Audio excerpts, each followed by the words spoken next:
Good morning, everybody. Let me turn on the camera. On the Morning Brew, I am joined by Gerbil, who has gone to get her kids. So she may or may not be back. But here, to the right camera so they'll be seen on my face. Joined by Ivor. Hey, finally can I mute myself? And Zephanorion, who is on a quest for caffeine. Yes, I have caffeine now. I managed to make it in time. Oh, it's okay. Oh God, I've got to get my coffee. Shit! Smoker. Oh well. I'm gonna have it next time. The people we're saying good morning to so far this morning is Mariel, Mr. Scarecrow, Rhetorical Entertainment. Good morning. As we scroll down, we see a Neelk in the live chat. And we have our faithful Wikipedia snippet, morning Wikipedia, and Jason, who's a regular on our show in our live chat. And good morning, Tarkart. Glad you could make it to the show. Hey, Chairview. So this week has been up, down, sideways, inside out, and everywhere else you could possibly imagine it to be. Ronan will be coming back tomorrow from his week-long orientation from Schneider. And we found out something rather comical about Schneider. Schneider used to have a yard in Fontana, California. They have since moved their operations center from Fontana, California to Phoenix, Arizona, because they didn't like the political way the state was going in. Oh, no. Wow. No, yes. They moved their entire operations center from California, Morning of Posmatic, to Arizona, because fuck California. I thought that was funny. I don't know what it means by political. Does it mean politically on the left or the right? Regressively left. They're going aggressively left. I wish I could said there was a part because I remember when I was a kid in school here in Nevada, we had to do these little things, debates about California versus Nevada water rights. And I always thought, hey, it's our dam, it's our lake, it's our water. Why do they think they're entitled to our water and electricity? Now it all makes sense. Yeah. They're entitled to everything, apparently. Apparently. According to Rhetorical, it's one of 10K companies leaving Cali in the last decade. So yeah, that doesn't surprise me. He said there was a sexual harassment part to his orientation, wherein they were doing a slideshow or something, and they mentioned gender identities. And he said he hung his head down, he shook his head, and he started groaning. And the lady leading the class said, "I know, but we have to put it in there." Wow. So she understood Ronan's pain. I thought that was funny. Because for those of you that don't know, Schneider Trucking Company is based out of Wisconsin. So they're not exactly, you know, a completely liberal state. But apparently this woman was like, yeah, I didn't want to say that, but it's part of the script. So that means that somebody must have voted that in, some city councilman or mayor or somebody, and then everybody's like, oh, crap. We're stuck with this now. Exactly. I know it's a no, but... Oh, I'm sorry about your blood sugar issues, Wikipedia. I hope you feel better soon. First thing on the docket is the wildfire. Caption underneath the picture reads, a Cali fire... Let me see if I can make this any bigger, because even with small ass print. Okay. Cali Fire air taker makes a drop on a wildfire as a pilot protects the structures on the Hawkeye Ranch above Geyserville Thursday, August 12th, 2017. Thousands of firefighters were battling the blazes, and additional manpower and equipment was pouring in from across the country as far as Australia and Canada. Thank you, Aussies. And that picture is straight from the AP. Wow. Let's see here. Yeah. So far, 31 people are reported dead. There's lots of people, hundreds of people are injured or missing, so they're still trying to find people that got lost in the fires. Some of the bodies were still complete, I mean, full bodies. Some of them were nothing but ash. Oh, yeah, due to implants, they were able to actually identify 10 people. Good morning, Laura Bones. Of those 10, 57, they were 57 years old and older. So they were probably not capable of leaving the area, and nobody went to go check on them, which is really fucked up. There's a total of 21 wildfires spanning 300 square miles, and for those of you in the UK, that's 777 square kilometers. Oh, fuck.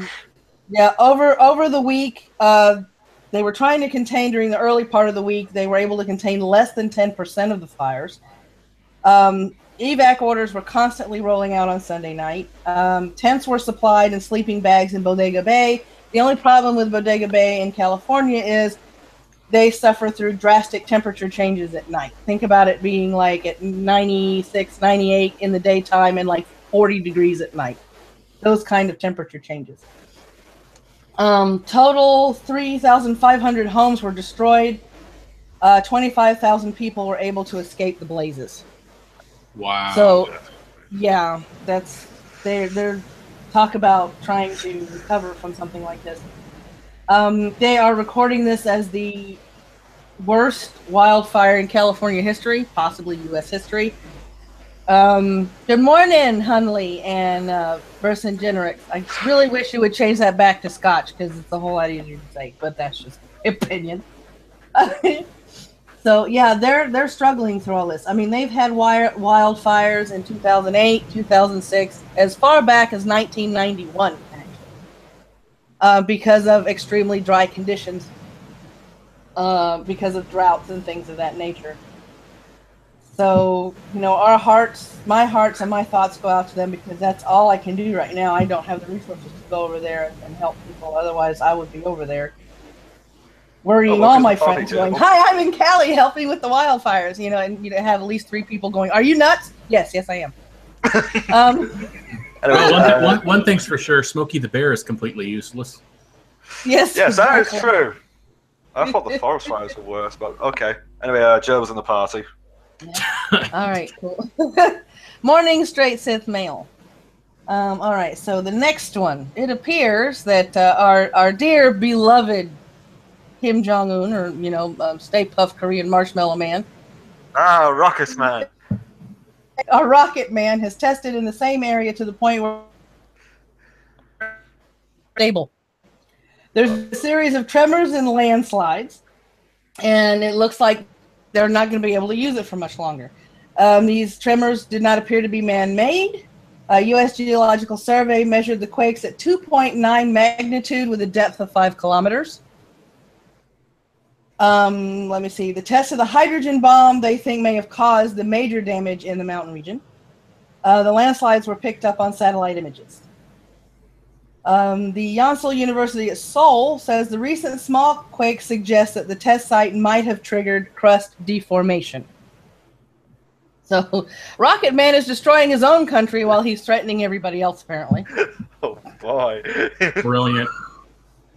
So, is he going to end up accidentally killing himself in the process, then? I have no clue. But the way he's going, I wouldn't be surprised. I mean, I think the main part of world, domination is to actually keep your country intact while you're trying to, take over other countries.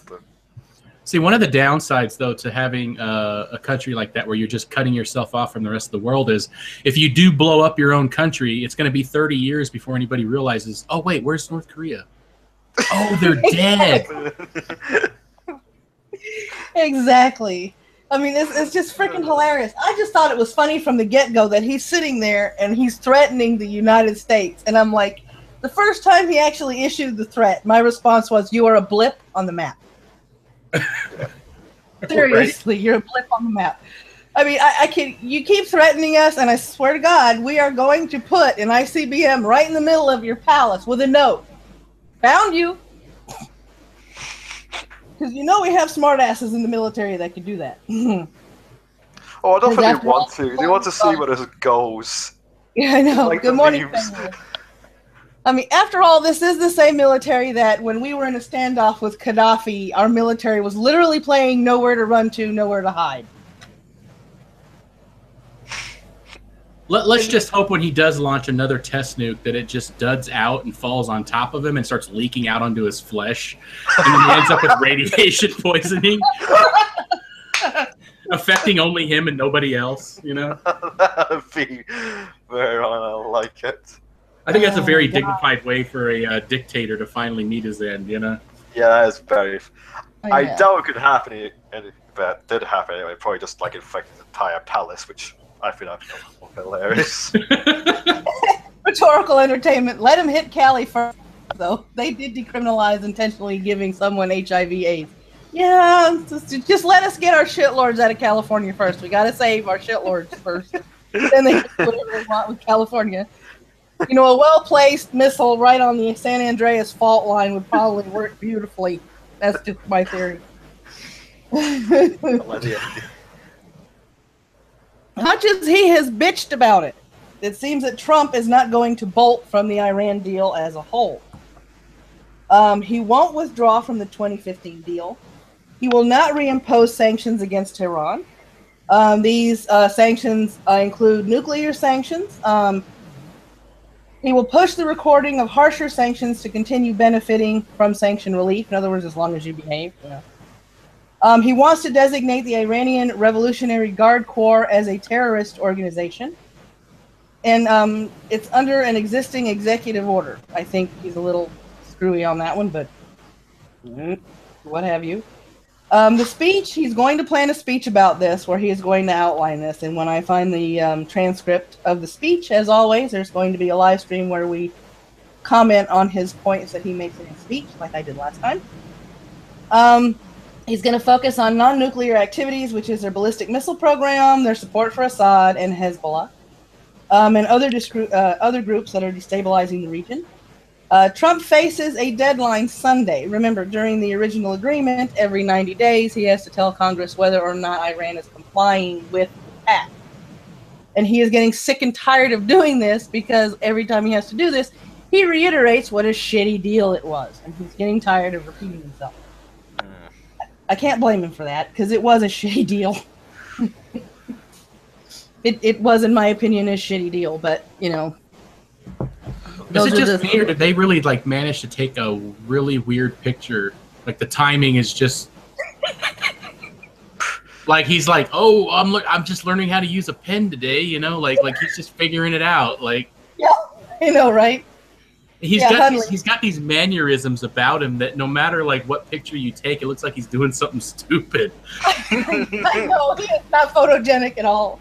Hunley says more sanctions won't work, and Iran isn't really the problem. It's Qatar and Saudi Arabia. You do have a point there, Hunley. You do have a point. But Iran was one of the countries that rejoiced during 9/11, stomping on the flag, dancing, screaming, celebrating, you know. Oh, let's see. He just regret. He seems to have a lot of regret in that picture of how they probably just wanted to do so. It's like, oh, stop, it's no big deal. Yeah, we can't get a better angle, so fuck it. Let's just take his picture. Right. You can meme that too. Like you could show like a picture on the side of what he's actually writing and like draw stick figures, like he's been drawing stick figures the entire time.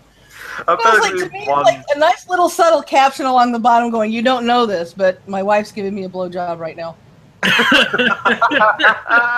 love it. You know, he's behind him. Yeah, okay. If probably have like either anime isn't real, Bush did 9/11 or something else. Oh my god, yeah. It's just hilarious. They can't ever find him. He's either flailing his arms about or he's looking stupid like he does in this picture while he's signing something. The best gifts, I think, to date are him holding up and waving around the executive order that he just signed and everybody changing the text to it. That stuff is hilarious to me. Right. I think those are the best gifts of him yet. Oh my gosh. Okay, moving right into the recommended videos as soon as my Kindle decides, oh yeah, she's changing pages. Okay. Technology at its finest. Oh yeah, it's great when it works great, and when it's not working, you want to throw it out a window. The first recommended video is titled "Second Amendment is Not Up for Debate," and it's by our own Fenrir of the Right. He goes through the language of the Second Amendment and through the history of weaponry as a whole to prove that it doesn't just cover muskets. It's a very interesting video. Well spoken. It is a scripted video. Very well formatted. It's easy to follow, and it's very interesting to watch. So you guys check that out. If you guys are in for a little bit of cancer, you can show Sugar Tits some support by watching a video titled, and you can't make this shit up, y'all, "Social Justice for Dogs." Oh, yes! What? Oh, I remember this! Yeah. People have been picking on me all yesterday because I saw the video. She goes through an article, and then she plays video of a guy just responding to the absurdity of it. Apparently, social justice warriors are now saying, we're oppressing and putting unneeded stress on our pets because we're misgendering them. Wait, no. Is that real? Oh, is that a troll? Yes, oh, real? it is. We thought of that yesterday. Me, Batman, Gerbil, and a few others. And we were talking as well. How do animals even know that? Like, all they know is like, hey, let's rub our private parts together and make kids. Like that's all they know. They don't have gender identity. But apparently teaching them to play fetch, or if they're more male, and teaching them to be a guard dog is putting undue pressure because we don't know how they identify in the gender sets. Apparently, that is such horse crap. Who we were pissing off, because I remember there was someone who was getting pissed off about that, of how they were trying to frustrate me and they were cracking me up, because now Joe wrote in the chat, stop misgendering your horse, Maddie. Well, that's what happens when you consider your dog a male, okay? It's obviously a female or it's a cat. Oh my God! You know what I'm afraid of? I'm afraid one day that it's gonna get so bad to the point where like that whole vegan thing that happened with Pagan, it's gonna turn into like the trees are now like life forms and have feelings, and we're not gonna be able to eat shit. We're just gonna have to recycle our own waste and like eat like little brown bars of shit. Nothing but air and sunshine, because there are people who try and do that, and they probably die of fucking starvation. Right. Okay, third video on the list to recommend is from Thorne Inside. The title of it is Cali Lost It. She discusses the downgrade from the infection of HIV and AIDS to a misdemeanor from a felony. She adds her own 2 cents, and she even has in context screen caps from the article that she pulled this information from. So that's a really good, interesting video as well. And the last one on the list is from Zephanorion, who is on our live stream this morning. It is titled "It Was a Scam." It is a 48-minute video for anybody that wants to know the entire story of what went on between Liz Reptile and Sevi. It does show evidence. It does have evidence, both visual and audio. It is a very compelling video. It is very interesting to watch, and it is very eye-opening. And before you click on it, I suggest you sit down and you take it completely in, because all of that it's very, very disturbing, but it's actually what happened. It's like a mind inside what happens when somebody gets abused. So please watch that video if you want to know the entire story of what's been going on with Liz. Recommended views for the day. Let me just say as well for the trees that they should have their own genders. For all we know, we may be all considering them as males, and they should be all female trees. Look, if it keeps going, they're probably going to say we're misgendering trees, even though in at least the case of peach trees, there are male trees that have to fertilize female trees. So if you only buy one tree, you ain't getting any fruit. Well, I wouldn't give a shit either or, because I would just get some of those bullfinches and start making them just eat all the buds to kill off all the trees. Silly antenna. Yeah.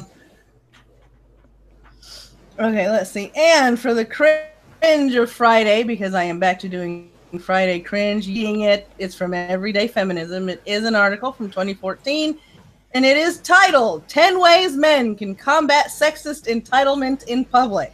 Oh, yeah. Oh, God. Have fun with this one. Because we love tearing this shit up. Okay, originally published on Changed From Within and cross-posted here with their permission. What? Yeah. After the tragic mass murder in Isla Vista, California in May, violence driven by one young man's misogyny and racism, countless women use the hashtag #YesAllWomen to voice the endless ways in which overt and microaggressive misogyny shows up in their everyday lives. I love it. God damn it. Never fucking change. You can't read these seriously. Trust me. You cannot. Oh, I know who can't. I feel like we're getting trolled by some like clandestine organization that's just fucking with our heads or something. If you think this is bad, look at the one I said in the morning brew. Oh, that one. That one is fucking amazing. Okay, it goes on to say, it was an incredible response to a terrible tragedy, one with the power to raise awareness of the constant assault on the lives, bodies, personhood, and livelihoods that women-identified people face. God, that was hard to read. I, along with a number of pro-feminist men, called on men to read as many of the tweets and to reflect on what they cumulatively call on us to change. Just that first sentence was hard to fucking... Women identified people. Really? Women identified people. Yeah. Good Lord. Because they can do that. Yeah. Reading right in the chat, never go full everyday feminism. Hunley, oh my God, it's the Tumblr Mafia.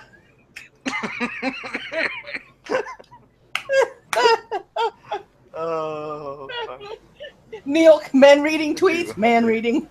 Man reading. Oh no, he's Man reading. Oh, ideas, man. Don't You give him got any a more penis ideas. you shouldn't be rating. Well, that just checks. I read quite a few books. Tough shit. Sadly, though, many men saw it as a chance to question and challenge women's experiences with misogyny rather than to listen. Nice Julia Child's accent. I wasn't even going for Julia Child, but apparently that's what decided to happen. One of the most common refrains, despite the thousands of voices cumulatively calling on men to realize the harsh realities of misogyny, was prove it. Show hardcore MRAs were challenging women without a hint of intended irony to show evidence that misogyny exists while the evidence rained in tweets all around them. Yeah, okay. I have to admit, Wikipedia, if the Queen actually did read these news articles, I would actually watch that. That sounds pretty damn amazing. Now, I don't give a shit about the royal family, or just a bunch of fucking inbreds. And I don't know to happen to time. But during the storm of tweets on Twitter, there were a couple of Shutlers going, "Shut up and go make me a sandwich." Oh, you know their way. You fucking know it. You know, sorry, he's like, "Go make me a sandwich. What are you doing out of the kitchen? Who told you to get dressed?" Who told you to run out that article? Yeah. Get out. I'll make you your breast. Mm-hmm. Rhetorical entertainment, because asking questions is misogyny now. I thought it was always the case for them. I'm sitting here face-palming this entire time. I just can't believe all of this is real. I know, right? Somebody said pose wall. Unfortunately, some of this stuff is really ridiculous, but you can't make this shit up. One dude in particular tweeted at a number of women asking for proof that men were socialized to feel entitled to women, women's bodies, women's accomplishments, women's space, and so on. Here's one example. Someone tweeted the men taking up too much space on the train, Tumblr. Yeah, I always had to be Tumblr. Trying to help him understand that male entitlement extends beyond overt. What the fuck kind of word is that? That's commodification. Commodification. Yeah. Commodification. There. Let's just make up words. I don't know that. I've never seen that before, but yeah, somehow it actually bounce. Pronounce it right. Yeah, your ball. Yeah, I'm getting there. Of women's bodies, and that it extends into how we are socialized to be in society. Literally, we are socialized to take up more than our fair share of space. Literally, what is this? When did Leafy arrive into the party? From there, someone linked to the "your balls are not that big." I need to follow them now. That is perfect. That is just perfect. Okay, at the end of this, we should figure out that your balls don't have to be that big. They just have to be there. Obviously, what we need to do at the end of this stream is advertise for your balls are not that big. Because I think they deserve that love. I think I remember watching a video. I think it was, what was it, the BuzzFeed video about manspreading and bullshit. And the first thing I said was, men have a certain set of equipment that women lack, and they need space down there. Mm. You need space down there, which is why I keep wondering why how small their dick and balls have to be to fit into skinny jeans. Because there's no I room. couldn't really tell you. I can tell you it is fucking painful. Hey, you know what? I'll meet them halfway. It's a compromise. How about I'll close my legs completely together, but you have to allow me to reach in, reposition my testicles above my legs, and then we're good. Oh, I thought what you had to do was you had to close your legs, have to bend your dick backwards, like traps do. Right. Or if I'm wearing shorts, I could just get up, lean forward, let it fall forward, and then put my legs together and then fall back down on the seat. Yeah, you can do that too. You gotta get creative, guys, Speaking of I was like, I can see, you guys need room down there. That's obvious because you have equipment that we don't. But what I don't understand, I really want to walk up to a guy that's wearing skinny jeans and ask him, "Do you tuck it?" No, I would say something that there's no room down there. Yeah, you gotta preface that with, "Hey, Buffalo Bill, do you tuck it?" No, I would say something else that Baymax said in Big Hero 6 is, on a scale of 1 to 10. Yes. Oh God, I just forgot the quote. How do you rate your pain? Right? There we go. That can't be, that can't be comfortable because there's no room down there to move anything. Even people like skin-tight clothing, I feel concerned for. God, the spandex. Oh, I used to people watch with a friend of mine, and there was, I swear to God, there was this woman that was over 300 pounds, 5'4", in a spandex from head to toe. And she looked at me and she said, she just looked at me. And I said, yes. She goes, your commentary? I said, she grossly exceeds the weight to spandex ratio of that outfit. She needs to go home and change. You can count every fat roll in the outfit that person is wearing. They need to go home and change. Because, no, sorry. Oh my God. Like, what's her butt in the leather outfit? It was like she was trying to squeeze too much sausage in a casing. The comedian, I can't remember because I can't stand her. Of the word moose knuckle. Although I think it should just be like Knuckles from Sonic the Hedgehog. That is such bullshit. I'm like reading this article, like, all men are socialized to feel entitled. Like, come on. Right? Oh. It's everyday feminism. It's cancer on the biggest scale fucking ever. Okay, let's have a look at this then. Okay, let me see.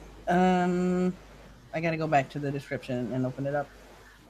And put the link in the side chat. Let me see here, because I do have it linked in the description. Way down here at the bottom. Okay, let me see. Here we go. Copy. And I'm going to put it here in the side chat in the Hangout. So, there's that. Yeah, that's just, oh my God, it's ridiculous. The more you read it, the more your brain, you can feel the brain cells just giving up life. The cancer is just way too extreme.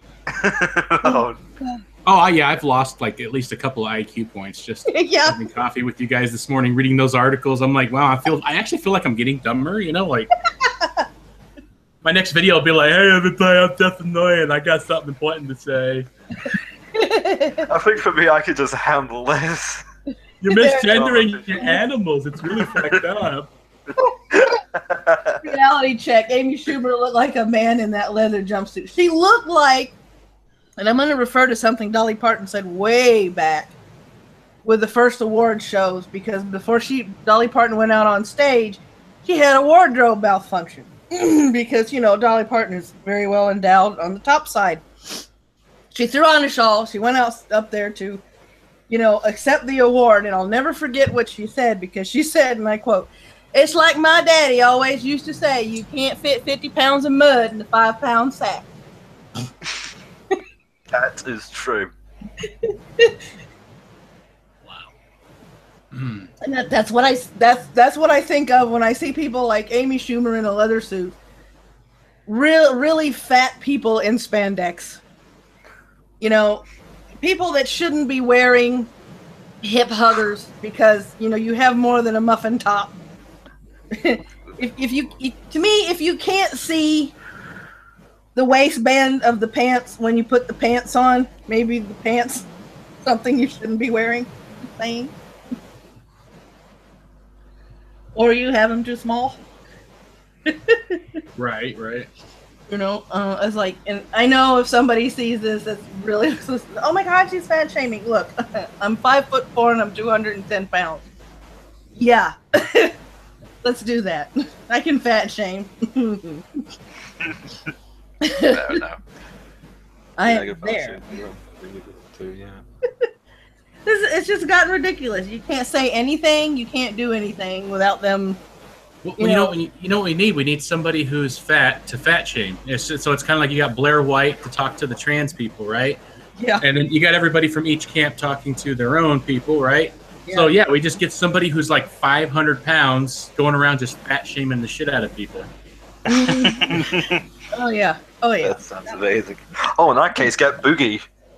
Right. And just have him do it. Just recruit him and have him go around and be like the whole Don Rickles, like, hey, how much more you gonna eat there, huh? How you stuffing your face there?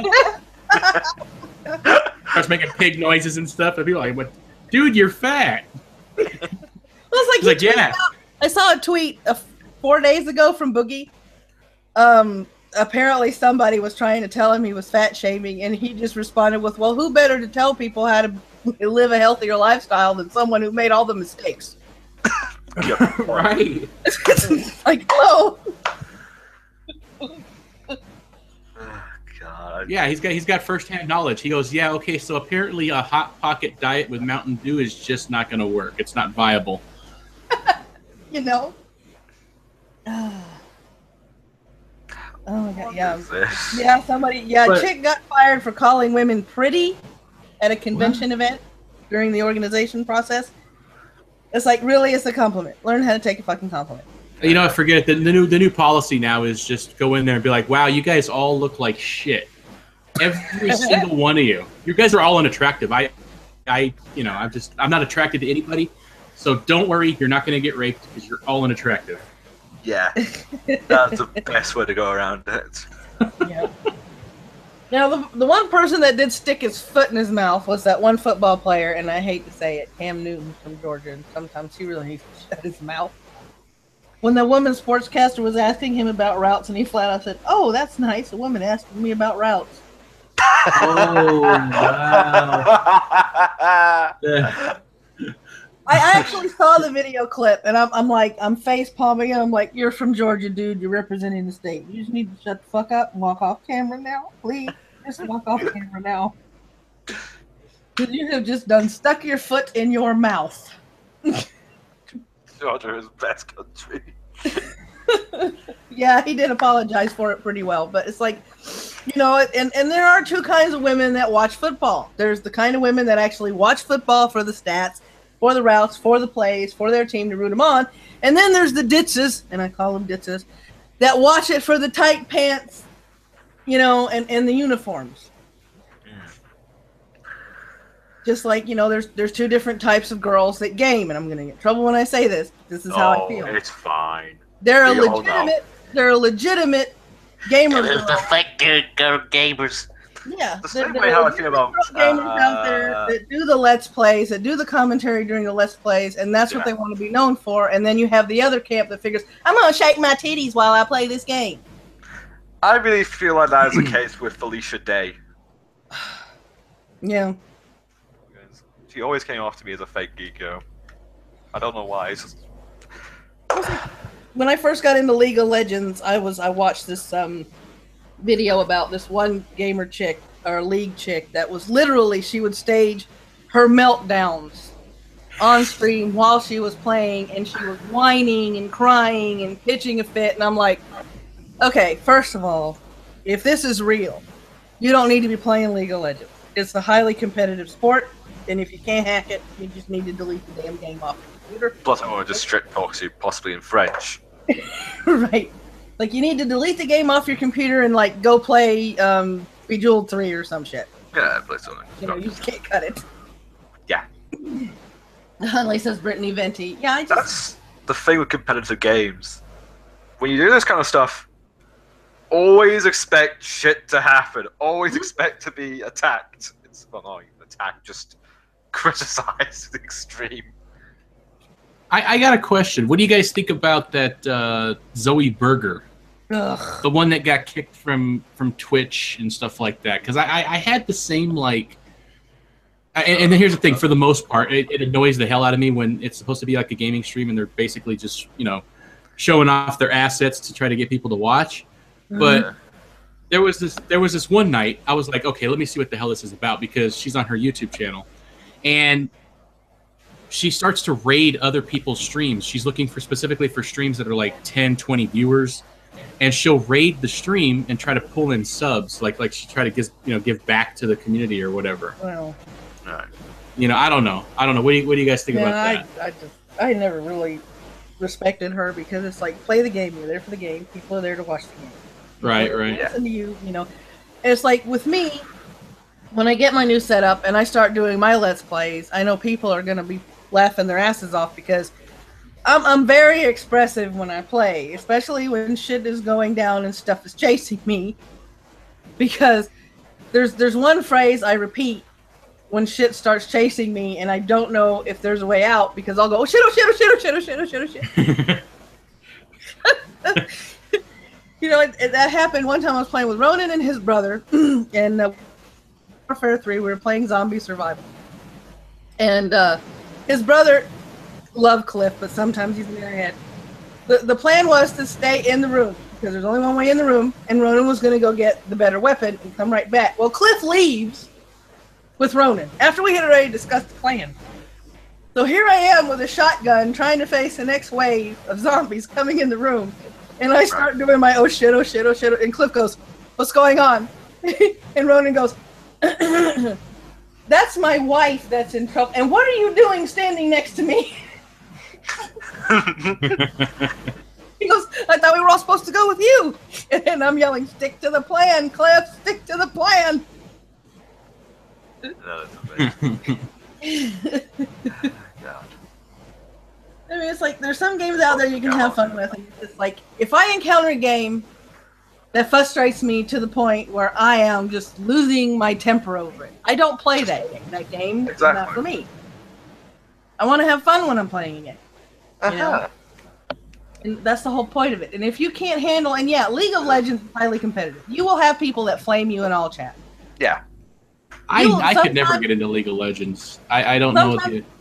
Yeah. Sometimes the people on your own team will flame you. And it's like, it's called a mute button. Yeah. I have in the past, but by God, their policies are fucking awful. Even their trailers are atrocious these days. Yeah. The latest one has really pissed me off. Of how they go like getting slang, like, hey, Game GG. wow, you feel pretty confident, don't you? How you get the fucking noose and kill yourselves? Jesus Christ! Yeah. It's like I just, the first time it actually rattled me was somebody on my own team because I was just learning the game. Somebody had invited me into a PvP, my first one, because I had been playing bots trying to get the mechanics down. And after about the third time, I got killed. Trying not to get killed. This person was. I guess you were saying you were feeding the enemy team. Yeah, not as much. Yeah. That's what I love about this. They always, not really. Paragon would do it. I mean, Paragon is a lot more better. Thank God. But I like how the biggest complaints are like, no, don't go to the left lane, go to the right. Shut the fuck up. I'll go to any lane I wish. Have I seen the new Star Wars trailer? You mean the new Mary Sue trailer? No, I haven't seen it. Yeah. And our favorite trans character as well. I mean, after I saw clips of the first movie, and it was like, okay, I saw The Force Awakens. And it's like, okay, you're just realizing you have Force powers, and you can already do, like, the Force mind control shit? No, bullshit.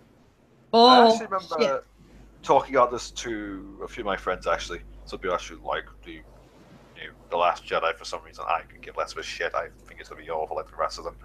But, I don't know what it is. But I know how it's going to play out. What they're going to do is going to kill off the old blood. They're going to kill off Luke. Yeah. They're not sure about the two droids, because they already have like a replacement for R2-D2. Mm-hmm. But I think they're going to keep C-3PO for a little bit, and then they're going to get rid of him with someone else. Yeah. And it's not going to be the same, because I like, the combination of R2-D2 and C-3PO, because here's R2-D2 fearless as hell, and C-3PO is, you really think we should be doing this? Yeah. It's like what's going on with Star Trek Discovery and the Orville. It's like I watched the trailer for Star Trek Discovery, and I was major. It didn't feel like Star Trek to me at all.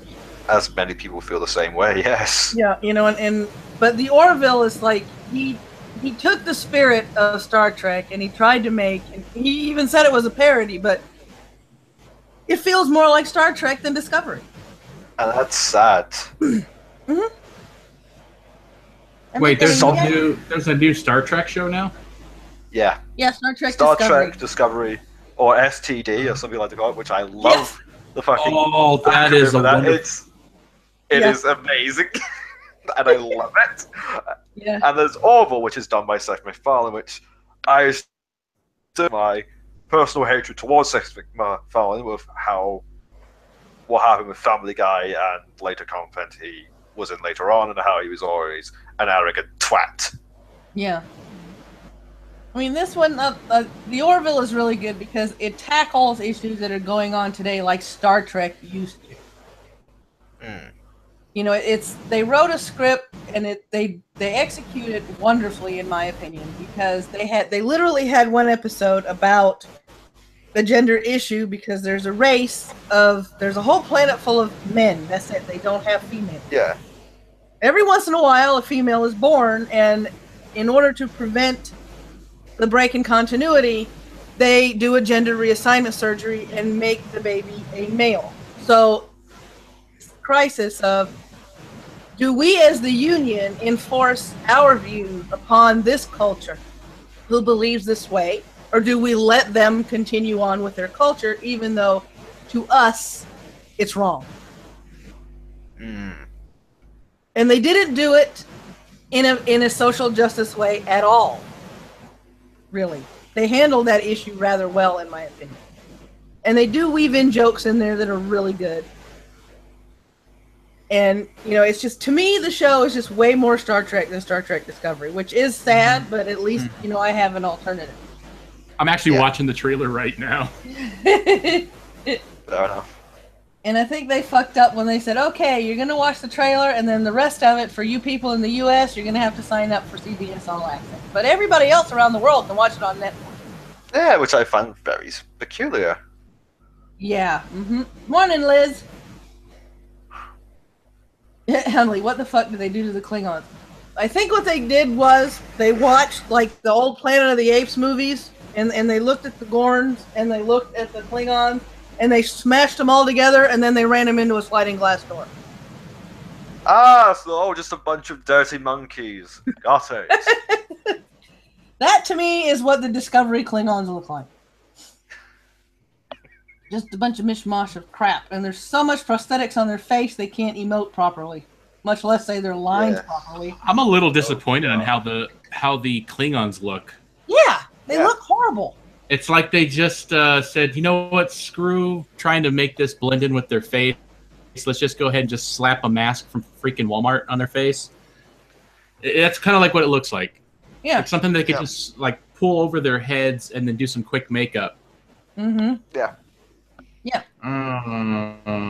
It's just horrible. And it's like, it's supposed to be 10 years before the original series and 100 years, I believe, before or after the Enterprise series.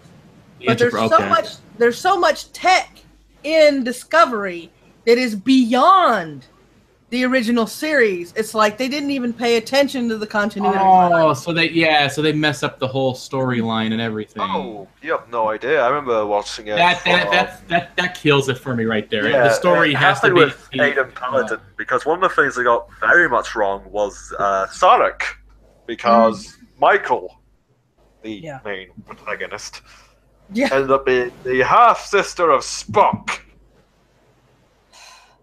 Oh man, no! Human woman, yes, in the Sarek does not like a Vulcan who actually shows his emotional values and views when, as I understand more and more, which is actually true. Sparks wouldn't care because, well, why would they? It's not their concern at the end of the day. Yeah. So the world is being taken over by feminists. We got forests burning down. My balls are going to get crushed by my legs. The Klingons look like shit, and Spock has a half-sister. I'm done. It gets better. Michael also Oh, called God, the war. Apparently, from what we were hearing, the original captain ended up being eaten alive by a Klingon for some reason. I don't know. Scott. Also, Stark also forced Michael to join the Federation. Yeah. So here's a court-martialed officer now on a ship which is supposed to be doing covert ops, and they can't even keep the covert ops covert because their insignias are black. Oh. It's like, okay, if you're hinting at, Section 31, shouldn't the insignias be, I don't know, the same as the rest of the Starfleet insignias, so you can't tell who's secret ops and who's not? I mean, just a thought. Why would you ever have that thought? Oh, that's too stupid. I'm making a little too much sense, I guess. I mean, it's just, oh God, the communications in this show, Zeph, a la hologram. Even I know, and I've only watched some parts of Deep Space Nine and quite a majority of Deep Space Nine and Voyager, but I know this is bullshit. What are you going to say? That doesn't make sense. Okay, so, my head hurts. I don't get it. Welcome back, Jebo. Why? We're talking about STD. Why? STD. It is a fucking STD. They turned Star Trek into an STD. Holy shit. Do you feel the touch yet? I watched the pilot. The pilot, and the first time they communicated, and it was a hologram. I'm like, no. There were not any holograms before the original series. There were not any holograms during the Enterprise. That didn't. No. Right. They didn't have a holodeck or anything during the original series. That shit was discovered later on.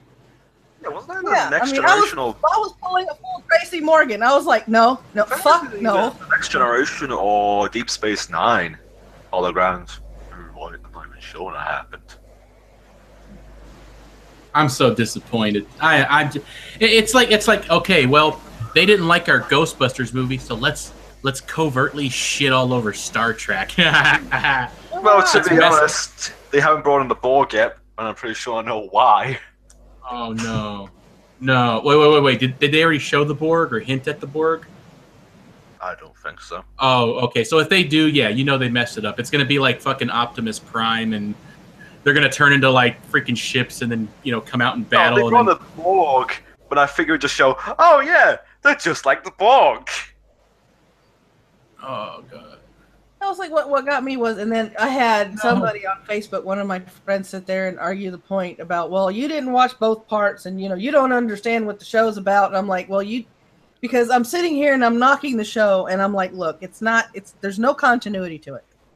Yeah. It's just, you're jumping. If you wanted to do a show like this and you wanted it to be on the prime timeline, which you keep stressing, instead of the Kelvin timeline, which is a little more malleable, you should have stuck it after Voyager, after DS9. Yes, as it would want to be. I remember talking about this as well, like, people believe with prequels they can get away with a lot of things. No, you probably get away with a lot less, because again, like, there's these whole continuity issues. It just shows of they're not being able to go forward. Which reminds me, speaking of Star Trek, this reminds me of Gerbil's story of how she wanted to do her own Star Trek series. With a destroyer class ship? What the main thing that pissed me off was the fact that, okay, she was supposed to be raised by Vulcans. First of all, if you are 100% human, there is no psychologically mental way you can survive the way they educate their children. Exactly. Right. Exactly. Because it's the constant bombardment of information and questions. It's, you're in a bubble, you're getting shot, all this information, and you're getting constantly quizzed. We as humans can't process shit that fast. And in the exposition part, that's when you realize, and this is where they fucked up their own timeline. You realize that she's an orphan from an attack on a starbase that must have happened recently in order for Sarek to adopt her. But then again, here comes you know, the Klingons for the pilot, and oh, we haven't seen a Klingon in over 100 years. So which is it? Did Klingons attack the star base and make her an orphan, or did you not see the Klingons for over 100 years? Because you can't have it both ways.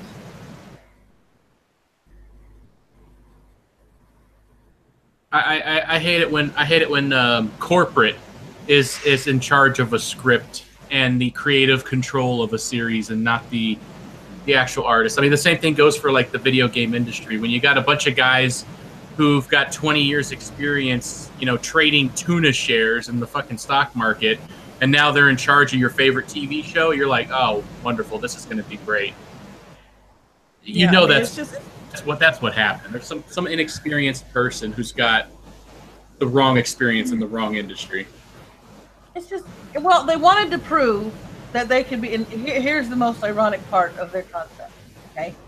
They wanted to make a more diverse Star Trek.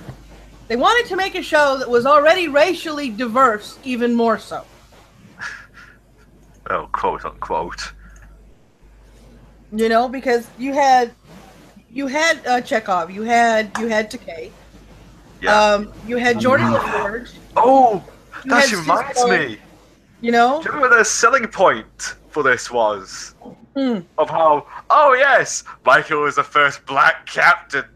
Well, first black actress. Actress. Yeah.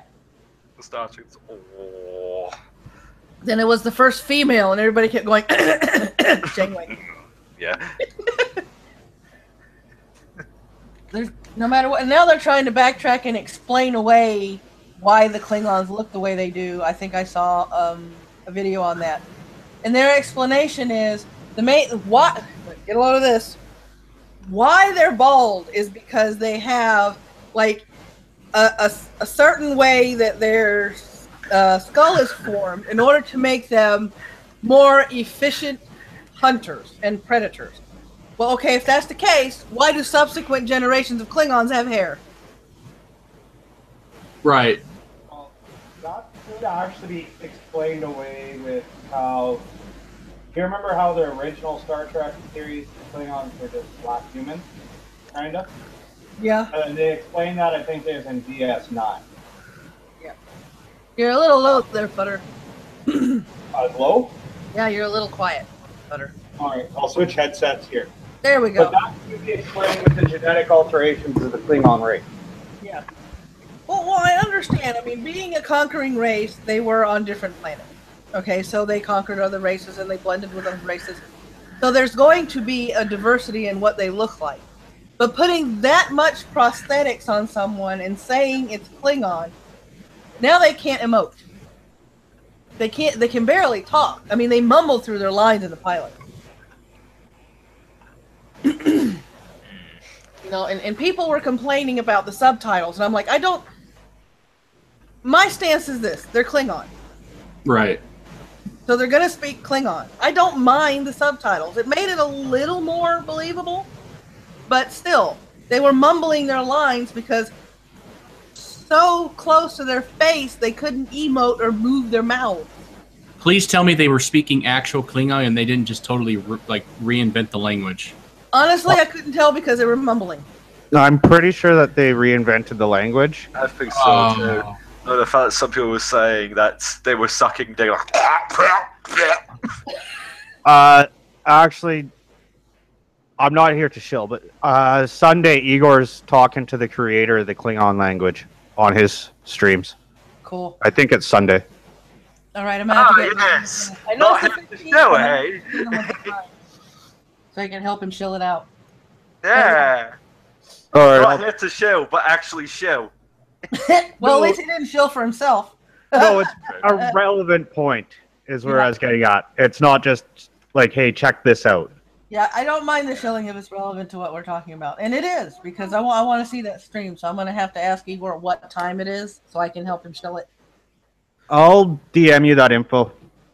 Okay, thanks. I may as well chill as well, knowing the fact I'm probably going to be in a stream later with Dark Art, Cliplash, so Yep. there you go. Still in the live stream. Dark Art, if you're still in the live stream, tell everybody what time your Quiplash is. He said 3:30 p.m.? Okay. That's Eastern Standard Time. So. Oh, no, my thing with the STD series is I hate it, but not for the reason why I thought I would hate it. Yeah. Okay. So why do you hate it for then? Yeah. Because the story doesn't fucking match up. It's like the writers have never seen Star Trek. Yeah. It probably hasn't. And Unfortunately, haven't. The funny I just picture some like guy like some corporate guy with a cigar, and he's like, yeah, those Star Trek guys put some spaceships and some phases in there. They like that. They like those Star Trek guys like it. They let them Klingons.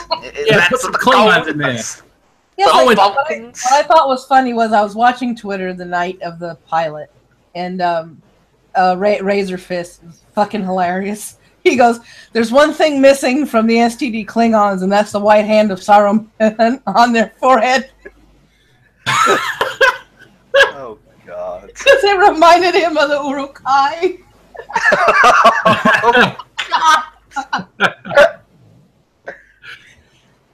Well, let's just hope they make asses of themselves and like accidentally throw a Jedi in there at some point. I would love that. Like some guy just comes out with a straight up lightsaber and like, yeah, and then they're apologizing to the audience like the day later, like, oh yeah, sorry about that. I wish I could have saved the screen cap for that. I just didn't think. I was too busy laughing because literally he said the only thing they're missing is the white hand of Saruman on their forehead. Oh, God. Oh, Razor Fist. Oh damn! Yeah. Talking about a crossover. I mean, love it. I mean, some people like it, and some people. I have a cousin that says he's never seen any of the Star Trek stuff, and he kind of likes Discovery. And you know, it's okay. That's fine because he's never watched any of the Star Trek stuff. I'm sure if he goes back and actually, watches some of the stuff, he's going to go back and watch Discovery and go, "The fuck is this shit?" Because when I was watching the pilot, that's exactly what I was thinking. The fuck is this shit? She's raised by Vulcans, but she's being highly fucking emotional. Wait a minute, is that a mutiny? The fuck? Somebody give this girl some Valium. Shoot her with a damn tranquilizer dart or something. This woman is... Oh, Jesus Christ. This sucks. Well, that's the other thing about this one is... What I found is, even if I wasn't a Trekkie, I would have found it really hard and far-fetched to get into. Yep. And Gerbil type, what gets me is, can you name any of the characters? Other than Michael? No. They're forgettable. Tizzy ears. Oh, that's a good point. Oh, we should do that. Hang on. What if one of us gets up the actors, no, not the actor's name, the character names, and we get the pictures, and we have to guess who they are. I mean, they're not memorable, and the main character that we're supposed to take interest in, I'm take it or leave it. I don't like Michael. I don't like her at all. But you racist. I don't actually have a problem with Michael. I have a problem with the backstory of her character. Yeah. In fact, just because Michael, whatever, like, originally that's what I thought I'd hate about the series was it went too far on that SJW side. But after watching the first 4 episodes, it really didn't. Yeah, because I've been hearing it got a bit better after episode 3 and 4, remember? Yeah, it's still a pile of shit. But now it's dog shit instead of cat shit. Okay, yeah. Now I'm curious. I just got to watch it just to... I'm going to subject myself to it just to see what happens. And... First in Genrox, just in case you didn't realize it, she's supposed to be transgender. That's why she has a boy's name. Are you kidding me? She's not supposed to be transgender. That hasn't even come up yet. At least I saw some. Well, that's why her name is Michael. Most of the time I say traps aren't gay, but this trap is fucking gay. I mean, it's, I watched just that part of the pilot, and it was, to me, it was very reminiscent of, first of all, the story was written badly. It was a badly written story for the pilot in the part that I saw.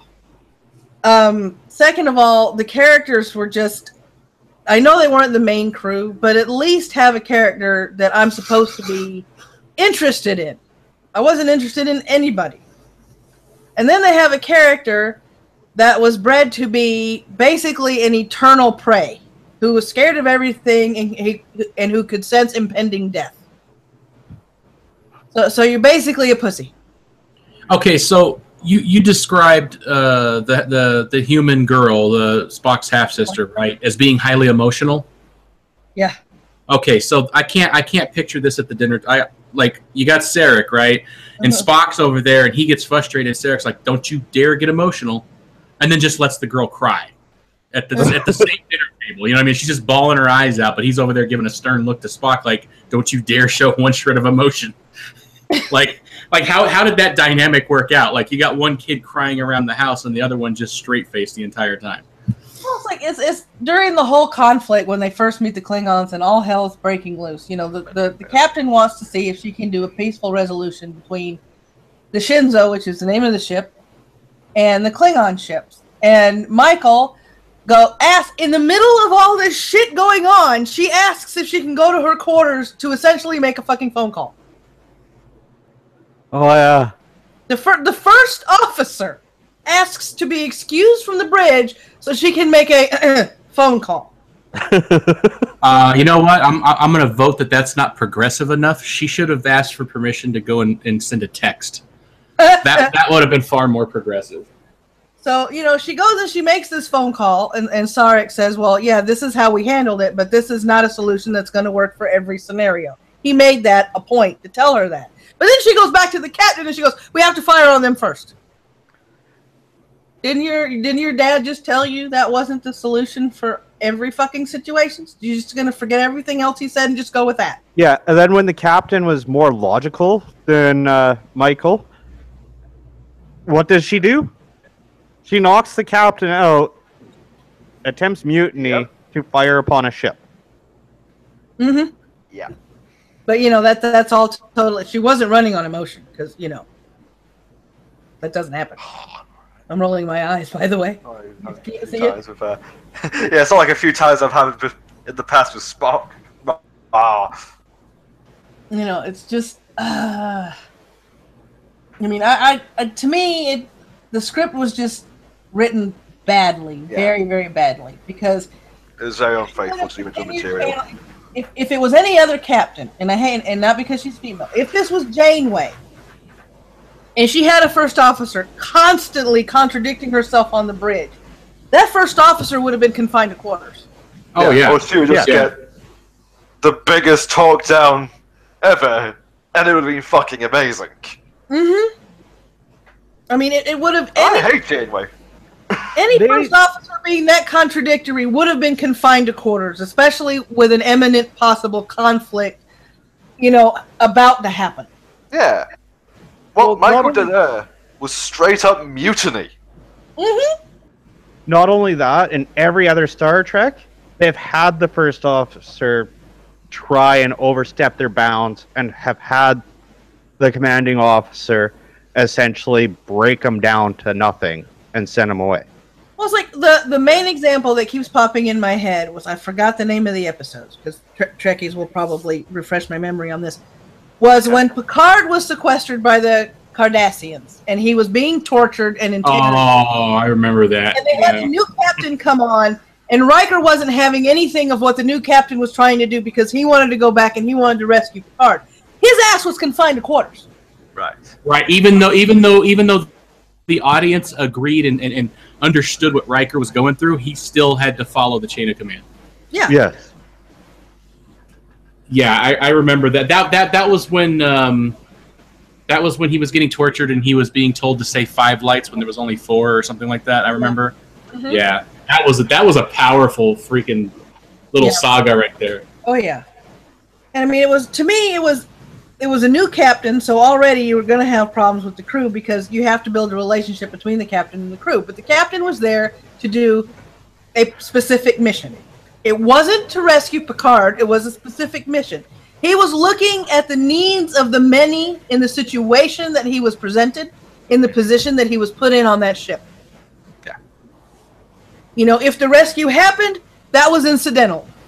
But there was a main mission he was supposed to fulfill, and that's what he was trying to fulfill. And I understood that. You know, a lot of people probably did, but then again, you know, you could also side with Riker because this is my captain. We can't leave him behind. Right. You know, we've got to do something, but you can't do that something and risk a war or further escalation of the situation that you're in because you're going to go rescue your captain. Yeah, that's pretty damn true. Here it was, okay, you're not going to do what I want. So when you you're taking me into your office to reprimand me? Okay, I'm going to do a fucked up Vulcan nerf pinch that doesn't last very long, and I'm going to take over the ship.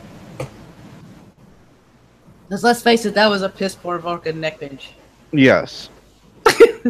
I will admit that as well. As well as all the other thing I saw it in the chat there as well is the starship.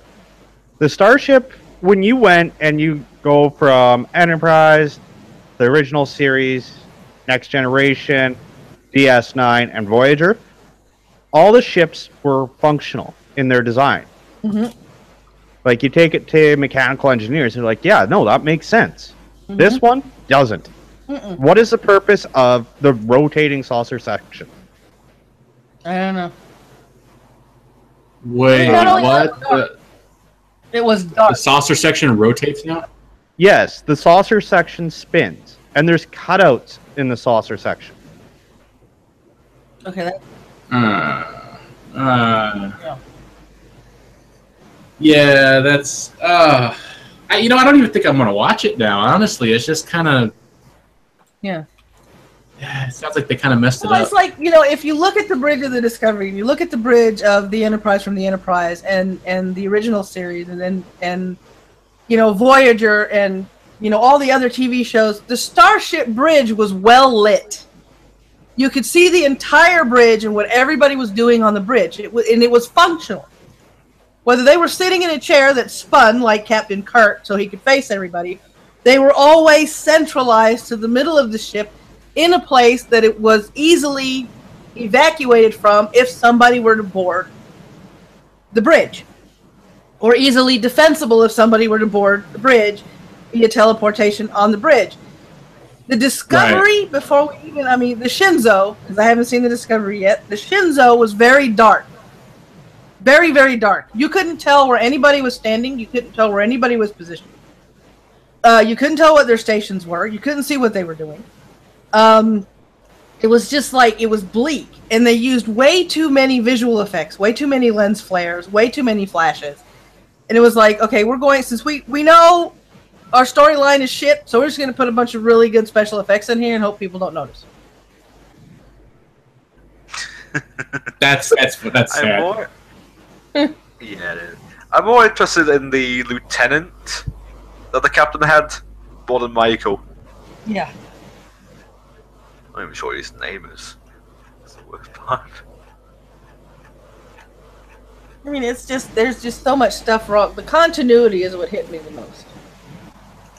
And the failure to follow the continuity of the timeline, and especially all the, out of timeline technology. Yes. That's what it was like. My friend was like, well, if you're one of those Trekkies, just watch the Orville. I'm like, thank you, I will, because I am.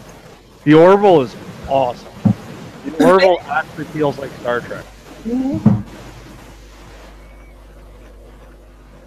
So, it's just, if somebody ever decides to make the episode available for free, I might watch some Discovery episodes.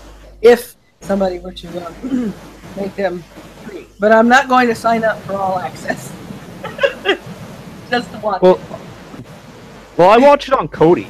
It's just you get to stream everything. That's where you can get movies that are in the theaters for free. not downloading, no torrents. Ah, okay. Okie doke. Well, we have run about over an hour and 15 minutes. This has been a lot because, you know, we got talking geek stuff, so you kind of lose track of time. This has been the Morning Brew with my friend from the server, Ivor. Yay! Zephanorion. Hey, what's up? Butternut. Thanks for having me. And our own Fuzzy Gerbil. Yeah, she can't say anything. Yeah, I know. No, just for everyone else to know. Let's see. Yep. Sorry, no. And as always, my friends, may your coffee ever flow, may your caffeine be ever strong, and may you have an absolutely fantastic Friday. See ya! Yes.